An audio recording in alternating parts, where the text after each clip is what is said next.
खुशामदीद दोस्तों, आप सबका स्वागत है। मैं हूं डॉक्टर इश्तियाक अहमद। कल की जो खबर आई बलूचिस्तान से कि 39, कोई कहता है 40, एक मैंने और भी फिगर इससे बड़ा सुना है, देखा है, लोग मारे गए हैं बलूचिस्तान में। बलोच लिबरेशन आर्मी ने कहा है कि क्लेम भी किया है कि हमने किया है कि बसों से निकाल के वो लोग जो पंजाबी थे उनको फिर शूट डाउन किया है, मार दिया है। बीएलए का क्लेम है कि ये लोग एक्चुअली पाकिस्तान के ये फौजी थे जिनको हमने मारा है, सिविलियंस को नहीं मारा। So I thought I will present both situations. लेकिन जो हमने ये टीवी पे क्लिप्स भी देखी, मैंने सारे जितने भी बीबीसी, फ्रांस का जो है, चाइना का जो है ग्लोबल न्यूज़, सबको मैं फॉलो करता रहा। हिंदुस्तान से टाइम्स ऑफ इंडिया और हिंदुस्तान टाइम्स दोनों की जो राइटिंग्स हैं उसको भी मैंने देखा। सो बलूचिस्तान में जो हुआ, ये actually it's a declaration of war on Pakistan by BLA. क्या वो ये जंग पाकिस्तान के खिलाफ जीत सकते हैं? Let me give you an honest answer. No, they can not. मेरी एक थ्योरी है, एक मेरी किताब है, state, nation and ethnicity in contemporary South Asia.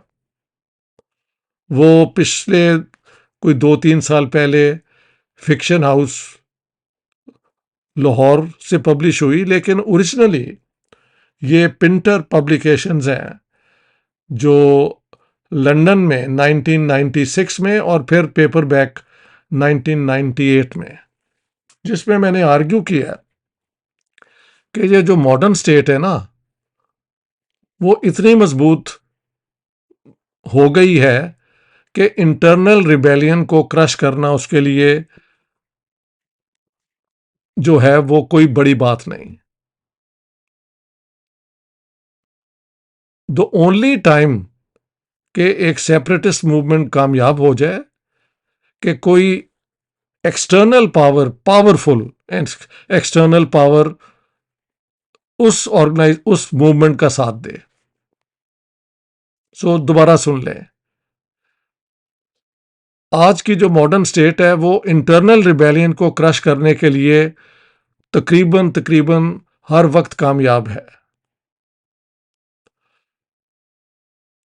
The only situation जहां पे उसकी ये कामयाबी नहीं हो सकती या मुश्किल हो जाती है, जब कोई external power, super power, great power, बहुत पावरफुल नेबर एक कमज़ोर स्टेट की रिबेलियन को या सेपरेटिस्ट मूवमेंट को सपोर्ट करने के लिए इंटरवीन करे डायरेक्टली या उसको आर्म करे या वटेवर। हाँ जी, हम देखते हैं कि तमिल टाइगर्स को जब दुनिया ने सपोर्ट उनकी ख़त्म हो गई तो श्रीलंकन गवर्नमेंट ने उन्हें बुरी तरह क्रश कर दिया। हमारे यहाँ ये पाकिस्तान के अंदर एक नया सूबा बनाने का जो क्लेम था एमक्यूएम का, वो पाकिस्तान स्टेट ने पहले तो प्रमोट किया उन लोगों को, फिर क्रश कर दिया, फिनिश्ड। और इंडिया के अंदर उन्होंने कश्मीर की मूवमेंट जो थी और खालिस्तान मूवमेंट को भी क्रश कर दिया।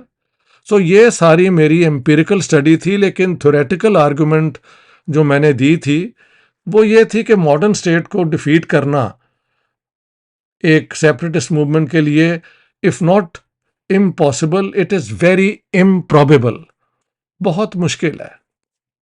समझे आप? तो अब ये बीएलए का हमला करना actually is a declaration of war on Pakistan. Pakistan army, Pakistan की बाकी आर्म्ड फोर्सेस इसको कंटेन कर लेंगी, एक्सेप्ट भी जो है ना उसको अंडरलाइन करें, BLA की ये मूवमेंट आगे तभी बढ़ सकती है अगर चंद सुपर पावर्स, उसमें मैं USA को इंक्लूड करना चाहता हूं, China, then we have 3 neighbours, Afghanistan, Iran and India. हमारा जो नी जर्क रिएक्शन था पाकिस्तान में, कल मैंने देखा है कुछ दोस्तों की उस पे कि इंडिया पे डायरेक्ट इल्ज़ाम लगा दिया विदाउट मेकिंग प्रॉपर इन्वेस्टिगेशन। मैं इंडिया पे ज़रूर आऊँगा, बट एट द एंड कि अगर इंडिया इन्वॉल्व है तो is this a case of tit for TET? If that is the case, then we have to mend our ways and India can be persuaded to mend its ways. एक तरफ से तो ताली नहीं बांधी, it takes two to tango वाली बात है। सो इंडिया पे मैं बाद में आऊंगा। अब थोड़ी सी बलूचिस्तान और पाकिस्तान का रिलेशनशिप जो है इस पे बात करते हैं। 1947 में ब्रिटिश बलूचिस्तान यानी जो ट्राइबल जिरगा था, उनके सरदारों ने पाकिस्तान के हक में डिसीजन लिया, जबकि कलात स्टेट ने अपने आप को इंडिपेंडेंट डिक्लेयर किया और जो बलोच नेशनलिस्ट थे, जिनमें गौस बख्श बजिंजो थे और कई लोग थे जो बलूचिस्तान को एक आज़ाद रियासत बनाना चाहते थे, ब्रिटिश बलूचिस्तान एंड कलात को, वो इससे खुश नहीं थे। अलबत्ता 11 अगस्त 1947 को बलूचिस्तान ने, कलात ने अपने आप को इंडिपेंडेंट डिक्लेयर कर दिया और 12 तारीख को पाकिस्तान ने रिकग्नाइज कर लिया, और both happened on the 12th, you can check. लेकिन जैसे ही ट्रांसफर ऑफ पावर हुआ, अंग्रेजों की हुकूमत खत्म हुई, तो पाकिस्तान ने चेंज इट्स वेज, क्योंकि इंडिया में प्रेशर प्रिंसली स्टेट्स पे था that you voluntarily join the Indian union.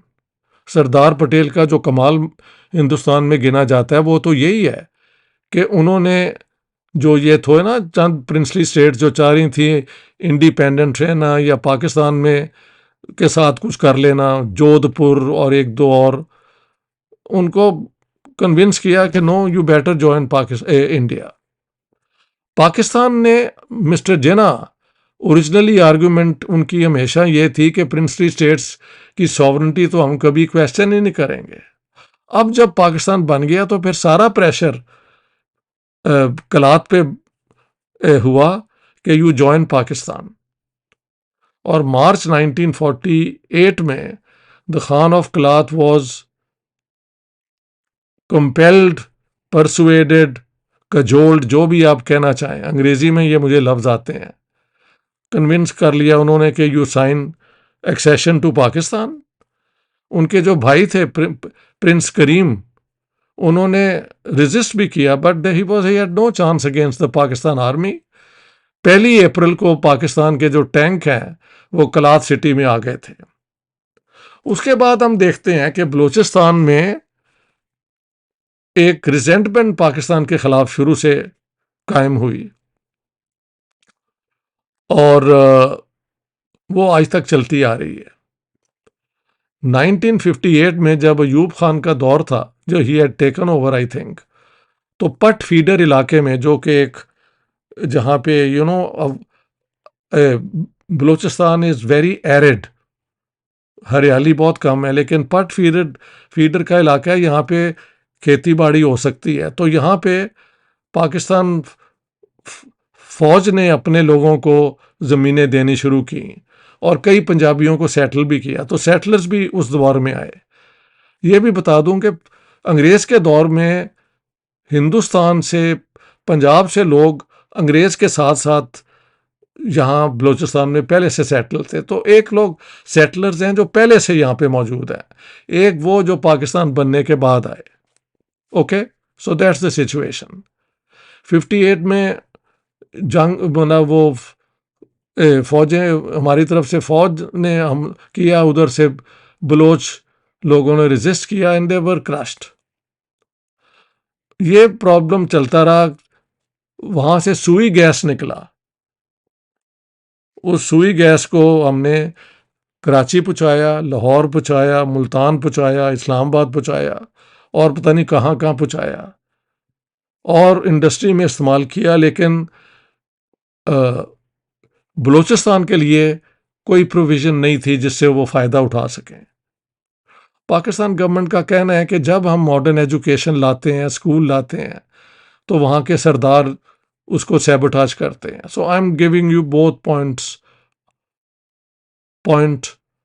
Of view. ठीक है, आपको मैं देता जा रहा हूँ, because I am an analyst, I am not taking sides, I'm trying to explain a very terrible situation जो बलूचिस्तान में एग्जिस्ट कर रही है। उसके बाद दोबारा हम एक देखते हैं हाई लेवल का झगड़ा बलूचिस्तान से परवेज मुशर्रफ के दौर में हुआ। ए वेरी इंटरेस्टिंग, 73 में जब इराक के भेजे हुए कुछ ये क्या कहते हैं हथियार बलूचिस्तान जाने वाले जो थे पकड़े गए इस्लामाबाद में, उनकी इराकी एम्बेसी में, तो भुट्टो साहब ने फिर बलोच लीडर्स को उसमें इन्वॉल्व किया और एक झगड़ा हुआ और फिर वहाँ पे ये आर्म्ड रेजिस्टेंस हुई और कुछ पंजाब के लड़कों ने भी जाके उसमें हिस्सा लिया। खैर that's a story which is best not told again, क्योंकि वो बाकी लोग अब आके उन्होंने अपने नॉर्मल रिलेशंस पाकिस्तान के साथ बना लिए हुए हैं। ठीक है, तो इसके बाद बलोच लीडरों को पकड़ा गया और हैदराबाद कंस्पिरेसी केस चला उनके ऊपर, आई थिंक 75-76 में, जिसमें north west frontier Khyber Pakhtunkhwa के वली खान और वो लोग भी, नैप के लोग भी इन्वॉल्व थे। तो दैट वाज द सेकंड तो नहीं कहना चाहिए, बट अनदर मेजर कॉन्फ्लैग्रेशन जिसे कहते हैं एकदम। इसके बाद परवेज मुशर्रफ का झगड़ा हुआ बलोच लीडर्स के साथ और अकबर बुख्ती जो 47 में was in favor of Pakistan, by that time he had joined the separatist movement, उनको एक गार में पकड़ा गया और बुरी तरह मारा गया। जिन लोगों ने इन्वॉल्व किया, मुझे उन I knew somebody colonel who told me the internal story के हुआ क्या है। तो बलोचों के फिर झगड़ा हुआ और वो झगड़ा तब से जिंदा है। हम जानते हैं कि डिसअपियरेंसेस के बहुत केसेस हैं, बलोच उनको उठा के ले गए और उनका निशान ही कोई नहीं है। ह्यूमन राइट्स वायलेशन तब होती है जो वो बॉडी तो कम से कम हो, बंदा तो हो। जब आप गायब कर दें तो there is no human rights involved, you just eliminate the existence of a person. और बलोचों ने पिछले साल, इस साल इस्लामाबाद आके बहुत प्रोटेस्ट भी किए। So this is a problem which has existed from 1947 onwards, from time to time conflagration जो है, escalation इसमें हुआ है। हाँ जी, ये लेटेस्ट जो हुआ है वो कल हुआ। पाकिस्तान हुकूमत का यही बयान है कि जी हमारा तो एक SHO अगर चाहे वो पुलिस ऑफिसर जो है वो ही जाके ये इनको ख़त्म कर सकता है। Whether this is a tall boast और this is possible, I don't know. लेकिन जो कल हमला हुआ था वो कोई एक जगह पे नहीं हुआ, 4-5 जगह पे हुआ है और 39, 40, कोई 74 का फिगर बता रहा है कि हमने इतने उनके मार दिए हैं। So this is a major conflagration, it's an escalation and it's a declaration of war on Pakistan. अब देखते हैं कि इस पे रिस्पॉन्सेज क्या है पाकिस्तान की तरफ से। नी जर्क तो यही है कि इंडिया करवा रहा है और आर्ग्यूमेंट ये है कि भाई इतनी क्या कहते हैं लार्ज स्केल पे इतना well organized, well armed attack मुमकिन नहीं है, जबकि कोई मेजर पावर उसको सपोर्ट ना कर रही हो, और इंडिया तो पाकिस्तान का पहले दिन से ख़त्म करने को इसमें गामजन है। हमारी एक एम्बेसडर ने भी ये very comfortably she said this, and another person, जो कि खैर ठीक है, हर बंदे का पॉइंट ऑफ व्यू सुनना चाहिए, but what do the facts tell us? Let me turn round and say that about 20 years ago, or between 20 and 15 years ago, we were all shocked जब एक अमेरिकन कर्नल ने या brigadier ने एक ethnic reorganization of the map of Asia publish किया कि ethnic grounds पे जो ये स्टेट्स हैं, टर्की भी आ जाता है, इराक भी आ जाता है, ईरान और पाकिस्तान भी आ जाता है, उनको दोबारा एथनिक ग्राउंड्स पे रीऑर्गेनाइज किया जाए। तो उसके अंदर Balochistan is out from Pakistan. एक बलोच शायद सिंधियों के साथ बन के एक स्टेट बन रही है उस फॉर्मूले के मुताबिक। जब ये खबर छपी और बहुत शोर मचा, तो फिर जो स्टेट डिपार्टमेंट है और पेंटागन ने कहा ये एक प्राइवेट बंदे का ओपिनियन है, it's not the position of the United States of America. Okay, so now I think we have to start from that. जो इमीडिएटली इन्वॉल्व हमें मुझे नज़र आता है वो तो अफगानिस्तान होना चाहिए, क्योंकि तालिबान हुकूमत के साथ जैसा हमारा झगड़ा है, हाँ जी, और वो हमारे नॉर्थ वेस्ट खैबर पख्तूनख्वा के अंदर आके उनकी एक्टिविटीज़ बार बार रिपोर्ट हो रही हैं पुलिस स्टेशंस पे, फौजी पोस्ट पे, और वो मार रहे हैं लोग, हमारी तरफ से उधर हमले हो रहे हैं। तो द ऑब्वियस जो सपोर्टर्स हो सकते हैं वो तो अफगानिस्तान है, बट हम इंडिया के ऊपर जब एकदम आते हैं तो we have to look at the Indian position also. Okay, now we next. तो मुझे जो ऑब्वियस जहां से ये वेपन्स आए हैं या आ सकते हैं, you know, in terms of territorial connection, Pakistan का तो अफगानिस्तान के साथ ही है।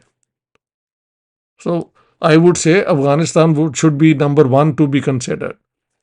हमारे कोई दोस्ती तो नहीं है उनसे, हमने ही उन्हें पाला हुआ था, अब वो हमारे गले पड़े हुए हैं। The next is Iran. मेरे ख्याल लास्ट ईयर, शायद इसी साल के शुरू में, अब एकदम ईरान की तरफ से अटैक हुआ था पाकिस्तान पे। पाकिस्तान ने उसका जवाब दिया ईरानी बलोचिस्तान में। ईरान ने पाकिस्तानी बलोचिस्तान में जो उनके लिए, you see there is a Balochistan movement, दोनों बलोचिस्तान को इकट्ठा करने की। तो कुछ लोगों ने ईरान से वहाँ पे पनाह ली हुई है। बलोच जो हैं वो सुन्नी है, पाकिस्तान के भी और ईरान के भी। ईरान जो है वो शिया है और पाकिस्तान जो है वो प्रिडोमिनेंटली सुन्नी है, ये भी आप ज़हन में रखें। हाँ जी, तो ईरान ने फायर की थी कोई मिसाइल, उसका पाकिस्तान ने जवाब दिया और ये काम ठंडा हो गया। मैंने तब कहा था कि दिस विल नॉट एस्केलेट, क्योंकि ईरानियों ने अपने अनवांटेड जो ईरान से गए हुए लोग हैं उनको अटैक किया, और हमने जो ईरानियन बलूचिस्तान में एक टारगेट ढूंढ के अटैक किया है, वो बलोच BLA और ये जो बाकी हैं उनको किया है जो पाकिस्तान में आके एक्टिविटीज करते हैं। And I was right, it didn't escalate into an Iran Pakistan conflict, and I am so glad it did not. एक बात ये भी हो रही है कि ईरान का ऑयल पाइप जो है वो इंडिया में, पाकिस्तान में क्यों नहीं आ रहा। पाकिस्तान को 15 बिलियन शायद डॉलर की वो समझौता करके जो पाकिस्तान नहीं आने दे रहा, तो Pakistan can be taken to court, and if I heard it correctly 18 billion dollar Pakistan को देना पड़ेगा जो ईरान के साथ फैसला हुआ है। यानी ईरान जो है it is ready Pakistan is not ready. This is the whole position. I'll come to that, or should I take it up first? As far as I know, इस समझौते के अंदर पाकिस्तान को जो तकलीफ है वो ये है कि India wants the pipeline to go on to India. Iran wants. But Pakistan doesn't want to do that. Pakistan ने सेंट्रल एशियन मुल्कों को भी कहा है कि आपकी हम चीज़ें कराची तक लाएंगे, वहाँ से फिर कोई और रूट आप ढूंढें. But we will not let you use the land route to sell your goods to India and vice versa, India को सेंट्रल एशिया में. अब आप देखें पाकिस्तान की फिक्सेशन जो इंडिया के मुतल्लिक है, और ये जो एम्बेसडर साहिबा बता रही थी, is she not train to look at things in a balanced manner. अब तो वो रिटायर हो चुकी हैं ना, तो शी हैज़ द फ्रीडम. हमारे जनरल जो हैं जब रिटायर हो जाते हैं बहुत बहुत कामयाब किताबें लिखते हैं, मैंने उनको रिफ़र किया है and they are serious books. ये हमारा जो फॉरेन ऑफिस है वो बिल्कुल नलायक लोगों से लगता है भरा पड़ा है.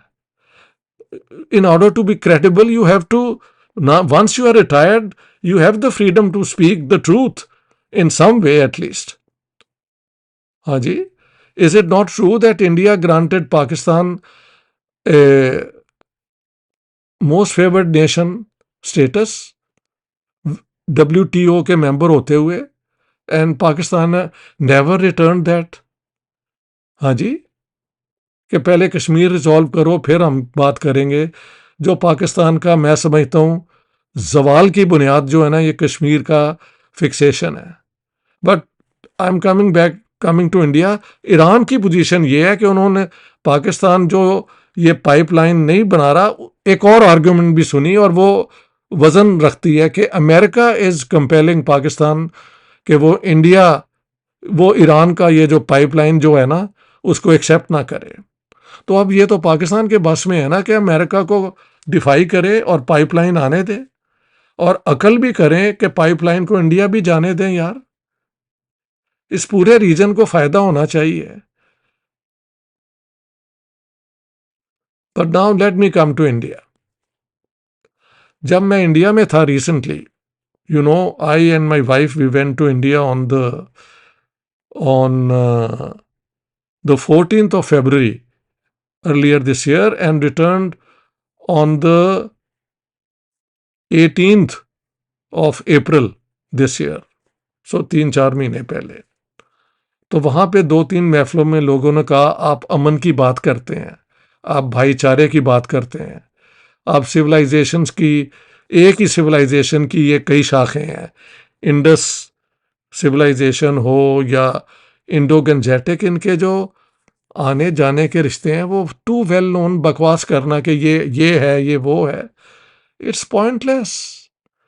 जाली बातें, आर्टिफिशियल बातें नहीं चलती मियाँ. ये सारे सूफी ऑर्डर जो हैं जो सेंट्रल एशिया से आए, उनके सारे रूट्स तो नॉर्थ इंडिया और साउथ इंडिया तक गए हैं. कादरी हों या सोहरवर्दी हों या चिश्ती हों, ये वो कौन से हैं यार, नक्शबंदी हों, वी नो ऑल दैट. हमला आवर भी जो आए तो वो अफगानिस्तान, वो बलोचिस्तान नहीं गए. They went all the way to Delhi and Agra and establish the government there. This is too well known. इनके कनेक्शन तो बहुत पुराने हैं. जाली थियरीज के साथ बात नहीं बनेगी. चलो, इंडिया में मुझे लोगों ने कहा कि ये फिर दोबारा पाकिस्तान बेस्ड टेररिस्ट जो हैं वो अब तो दोबारा इन्होंने ये बर्बरियत सर काट के हमारे सोल्जर्स के इन्होंने शुरू कर दिया है. तो हम कैसे आपसे बात करें? आप चले शरीफ आदमी हैं, लेकिन we hate Pakistan for what it does to our armed forces. And I had no way of defending that. How can I? If I believe in peace and if I believe in a shared wounded humanity, how can I do that? मैंने कहा भाई साहब ये जो लोग करते हैं वो गलत करते हैं. There are people in Pakistan who genuinely want peace. So I'm one of those. I'm not the only one. तो खैर महफिलें जो थीं वो पढ़े लिखे लोगों की थीं, तो वहाँ पे बात ख़त्म हो गई, लेकिन मुझे शर्मिंदगी उठानी पड़ी। तो अगर अब इंडिया कर रहा है, समहाउ कर रहा होगा, तो वाया अफ़गानिस्तान ही कर रहा होगा ना, और अफ़गानिस्तान की हुकूमत के ज़रिए कर रहा होगा। इंडिया के पास वैसे तो कोई रूट नहीं है बलूचिस्तान आने का, अनलेस ही कैन छुप के वो सी मकरान के कोस्ट पे आके आर्म्स भेजें। तो फिर आपकी पेट्रोलिंग फोर्सेस कहाँ हैं? Where is your defence forces to catch them? How do you let them do it? India ने तो एक दफ़ा गलती की ना, और लश्कर तैयबा ने अपने वो जो थे ज्याले भेज के और बॉम्बे के अटैक किया 2008 26 नवंबर को। तो उसके बाद उन्होंने पेट्रोलिंग शुरू कर दी है। आप भी पेट्रोलिंग करें, but the question is if you are pinpointing India, I want proof. माना इंडिया में हम कर रहे हैं tit for tat, if they are involved, it makes sense. It doesn't make sense from a human being, humanist point of view. On both sides, lives are being destroyed. But tit for tat means that if you hurt me, I hurt you. It's like this. Madam Ambassador and others who took part in this discussion must be aware of this. You can't, with impunity, hurt your neighbors and expect them not to hurt you. And I'm not saying India is involved. I'm saying if India is involved, this is how it makes sense. That we are involved in the Indian Kashmir, they get a chance to get involved in the Pakistani Balochistan. Well, too bad. हमने उनका एक वो यादव जो है वो पकड़ा भी था, वो अभी तक शायद जेल में ही है, और सुना है कि एक बीएलए का बंदा जो पकड़ा गया तो बाद में उसने माफ़ी मांग ली, उसने कहा है कि इंडिया इन्वॉल्व है। I am telling you all that because as it is for the people to decide then how to evaluate the ये जो बलूचिस्तान में सिचुएशन है। इतनी जाने जा रही हैं, पाकिस्तान पे ये डिक्लेरेशन ऑफ वॉर है। हाँ जी, आप इतने लोग, और वो भी ये जो है बसों से निकाल के मार रहे हैं, तो it is a challenge to the state of Pakistan. And I don't know how they expect to win that war. I don't think the Americans are going to intervene to help them. I don't think India is in a position to make them defeat Pakistan.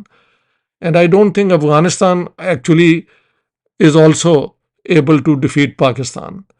बलोचों की ज़िंदगी जाएगी, पंजाबी और ये सारे जो हैं वो मारे जाएंगे, फिर ये जाग बग वहीं रुकेगी। तो क्या ये ना किया जाए कि हम बलोचों के साथ जो उनके नेशनल ग्रीवेंसेस हैं उनको मीट करें? ये ग्वादर में चाइनीज़ को जो पोजीशन दे दी है। अच्छा, एक और भी, व्हाट अबाउट द चाइनीज़? ये सारे एक्टिविटी से चाइना हर्ट हो रहा है। So what are the Chinese thinking? One, that the government of Pakistan is not able to control BLA. Second, if Pakistan is now unable to manage its own affairs, तो लगता है पाकिस्तान की हुकूमत या जो है स्टेट वो बेकार हो गई है।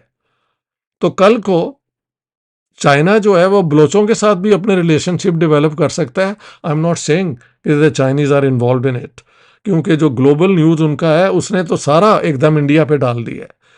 चाइना का इंडिया पे डालना जो है ये भी बिल्कुल वैसे ही है जैसे पाकिस्तान इंडिया पे डाल देता है। और इंडिया का चाइना का हाथ हर जगह, मुझे मेरे इंडियन दोस्त बताते हैं कि राहुल गांधी जो है वो जाके चाइना को मिलता रहा और पैसा। मैंने कहा यार, अगर वाकई Rahul Gandhi was involve in all this तो उसको पकड़ लिया होता बड़ी देर का।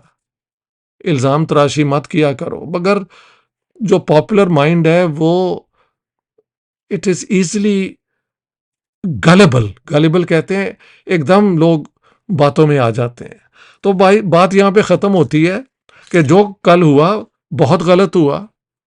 मेरी थियोरी के मुताबिक पाकिस्तान को BLA डिफीट नहीं कर सकती।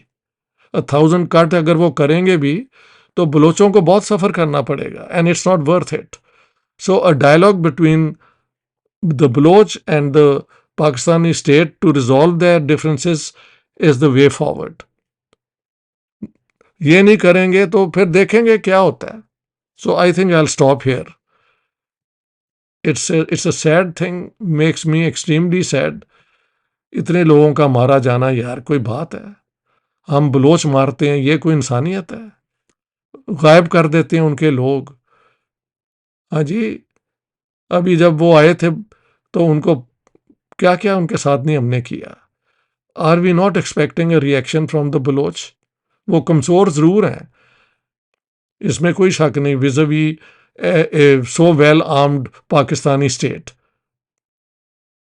And maybe they can't win, but हमारी सिंपथीज बलोचों के साथ भी होनी चाहिए कि उनके साथ अगर हम उनके हकूक पूरे नहीं कर रहे तो फिर उनकी तरफ से भी रिएक्शन आ रहा है. Let me not speak more than this. Thank you very much.